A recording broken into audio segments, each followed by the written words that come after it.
great to have the guys involved with this program. We have male mentors, we have female mentors, and of course we have an agenda when we're teaching the one-on-one mentoring in the parenting classes, and we want them to have, breastfeeding information, nutrition information. Maybe they need to learn parenting skills, fathering and mothering skills, and so we have that agenda that we want to make sure that they know, but we also want to make sure that we're helping them and meet their needs right where they're at. So perhaps they need a GED, or they need to go back to college, or they're in college and they want to stay in college, or they smoke and they don't want to smoke any longer because they're going to be a parent. Homework, whatever that may be, whatever their need is, alongside of our agenda of teaching them parenting skills and what they need, we're trying to give them what they need so that they can continue on with their life as best as they can before they had become pregnant. So it's an emotional support, but there's also a physical support that we offer. And every time they come to their group class, every time they make their mentoring appointment, every time they complete an assignment, or they've gone out and they've job searched to come back and show us what they've done or what they've been accomplishing throughout the week, they get awarded for doing those things. So they're actually earning while they're learning. And this is a points program that we have that they start accumulating these points from doing everything that they are assigned to do. And they are allowed to exchange the points for a paycheck to shop in our baby store. It's on site. Lots of items are brand new, gently used, and they're donated. And we have a basement full of stuff, which is wonderful. So when someone comes in and has a need, and they're involved with our center, and sometimes even if they're not, we can go through what we have and be able to assist them. And so it's really trying to show them that they'll get the emotional support that they need, but they'll also get the physical things that they need as well. So we attend a lot of local events, and I guess I should have started this with this PowerPoint, this presentation in the manner that we're doing it today is something that we present, and we're able to present at SUNY Binghamton. Isn't that cool? There's an all-women's wellness class there. And briefly, the professor that's there, she's my age, she's a cool lady, I like her a lot. She was pro-abortion and expressed that to her class. And during this class period, one of her students raised their hand and said, "Why do you give so much information on that? Why don't you give the flip side too? As a professor, you should be balancing this out and giving us the information and allowing us to make, a choice on which way we want to be instead of just providing us with your thoughts." And she thought that was fair. So she asked them, her student body, if they knew of anywhere somebody in the audience happened to be affiliated with Life Choices or had a relationship somehow through them, and pointed them to Life Choices. So she contacted us. So now she's opened this class up to this forum where we can come in, share what we're doing today, and then she also has Planned Parenthood come in, and she even tells the class, when we get there, that Planned Parenthood had it easy because they're giving you the information you kind of want to hear, that you hear on the streets all the time and you're most comfortable with hearing. So, we have a tougher job to do coming in and kind of combating that. And she announces it that way, and she's now kind of changed her position on where she stands with it all, I think, from having relationships with us and hearing our stories and seeing what we do at the center. And so we go there every April and every November, once a semester. I've been doing this 5 years with them now, and Susan now joins me. And like I said, this actual setup that we're doing today is what we do at SUNY. Thank God he allows us to have cool assignments like that. Okay, so lots of other events we attend in town, locally. Family Enrichment Network, their kinship program, the Love You Too program we're involved with. Catholic Charities, different programs. We go to health fairs, we go to wellness fairs, BOCES. Lots of times we'll be involved with BOCES and the kids at the community center that they have up there. So through all of these events, the Johnson City Fun Fair, we actually met George and his girlfriend. George had a boy and she had 2 children, and then they were dating and she became pregnant. And he was at the JC Fun Fair and Susan was working there. I was working there, and George came over to the table and said, "Do you have a program for my girlfriend here? She's pregnant." So I said, "Oh yeah." Gave them the Smart Choice forms. They both came in and went through the program, and then went on to be mentored. Many of you probably know they were Mrs. Crosby mentored Angie, and Russ, our executive director, mentored George. And so I don't know, a year later, whatever, Angie comes into the center, and I was sitting at the desk where everyone always sits down. She goes, And here, after having this blended family, I thought it was kind of funny, but she goes, "What will my mother say?" So anyway, so we calmed her down and talked her through, and as many of you probably know, they got married here in this church, and so Fairlene will show you a picture. And we had the reception downstairs, and I believe everybody's doing really well. But that's kind of like the full circle thing. You wonder, people say, why do you go to fairs and we have all these giveaways? And this is just such a great story. There you go. I'll just tell you when I want you to click. Is that right? I can't get it right. So this is a picture of this is the stage that they're on in this picture. So this is what I meant when I said we don't stay within our programs very well sometimes. But when we see the need and we can meet it, we do it. And we're happy to do it. So we found dresses and suits and ties, and people donated their time and tailored all of the stuff to fit. And this is a picture of your second child, this was probably 2 years ago, in the spring, that they got married. And since then we've seen them, and they're still together, and we love them to come back in and get some more mentoring and counseling, but nonetheless they keep in touch with us. And so this is just one way to show how we really will go all out, to help somebody. It's a cool story. I think I did that. Okay,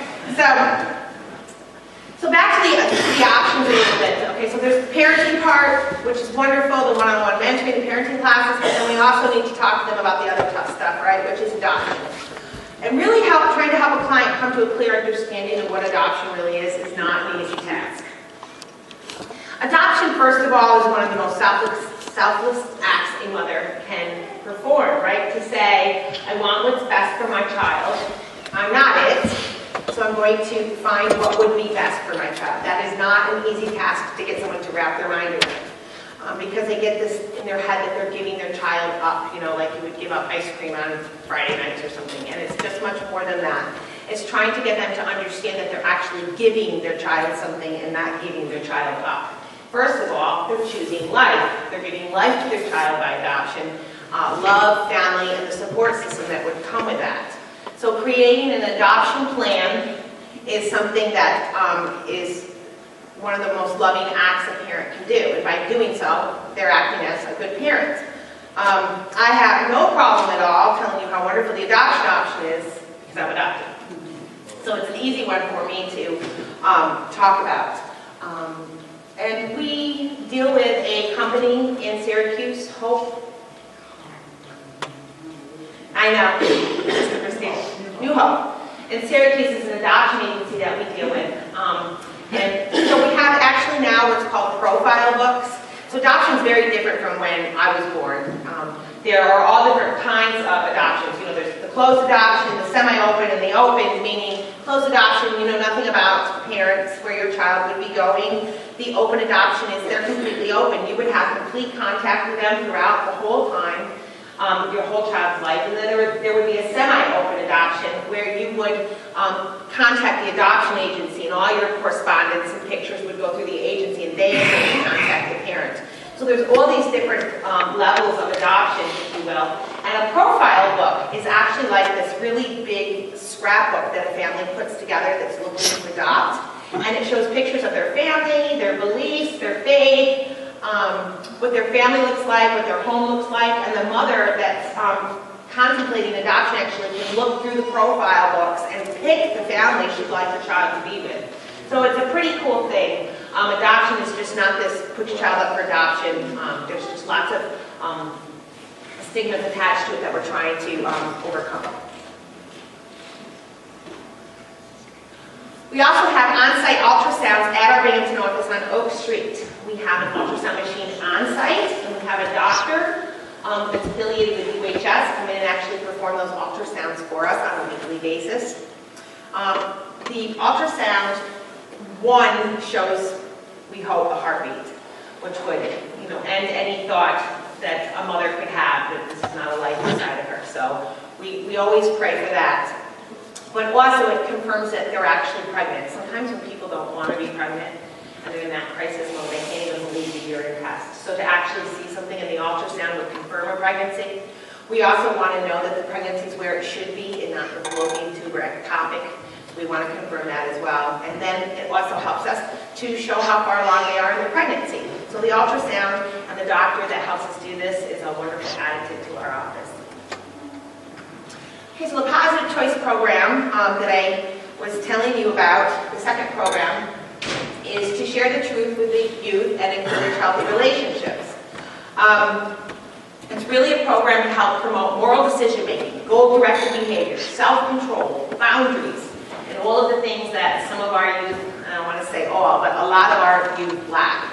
It's really also a place to be able to tell them what the truth is. There's nothing worse than teens, young adults, full-grown adults, hearing something on TV, seeing everybody do something a certain way and think that that's the truth or that's the best way.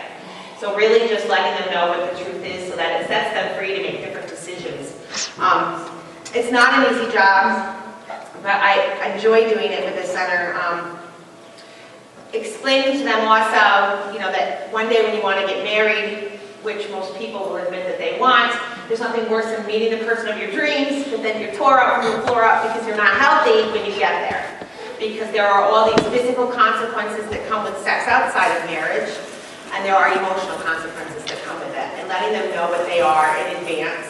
I believe that there's nothing worse than some young teenager not understanding that this could have happened to them because they just have this aloof way that this doesn't happen here, this wouldn't happen to me, that's just what you see somewhere else. And so really explaining to them about those consequences.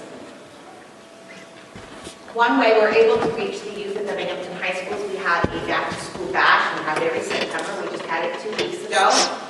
We rent tables, we have a barbecue, and we invite all of the students over on their lunch hour. We usually get about 300 students. We just let them know we have free pregnancy tests, let them know our services. I also have the table set up. I try to prompt them to come over and talk. I have a basket and I have laminated questions. And I ask them to draw a question and then they can win a prize. It doesn't matter if they get it right or not, it gives me a chance to converse with them and start this conversation. It might be something as simple as a laminated question that says, what is delayed gratification? They're like, okay, so delayed means not now, instant gratification means like right now, I feel good right now. Delayed is beginning with what the end is, mind is. What is it that I want and what can I delay now to ensure that I get that? Explaining to them the differences between STDs, bacterial, viral. 1 5-minute deal can give you an infection that will last the rest of your life. It's a dream killer to have gotten some form of an STD that you can never get rid of, and when your husband-to-be proposes and says, I love you, you spend the rest of your life with me, you're like, yes, when I have herpes, and you'll have herpes too when you sleep with me. And these are dream killers and they're real. And so we want them to understand that this can happen to them. Last year, real quickly, a girl I had talked to in mingling during our back to school bash came in later that day at 3 o'clock, asked for me. And I recognized her and I'm like, I couldn't help but ask, what can I say? I brought you back. She said, you told me that a condom wasn't practicing safe sex. And I'd never heard that before. I didn't know I could get an STD when I'm using a condom.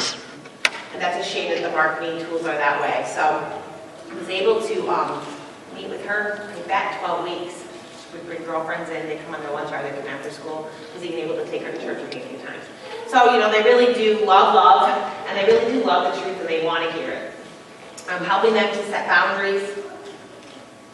Okay, it came up. At home, the hand doesn't show.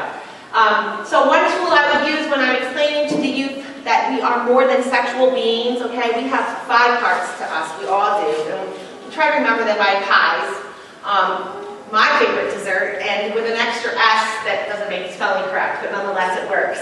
So it's pies, it's P-I-E-S-S. It's the physical. We all know we're physical, right? And people are convinced that that's what love is just the physical act of it, okay? So when I'm explaining to them the physical, we all know what we have and we all know where it goes.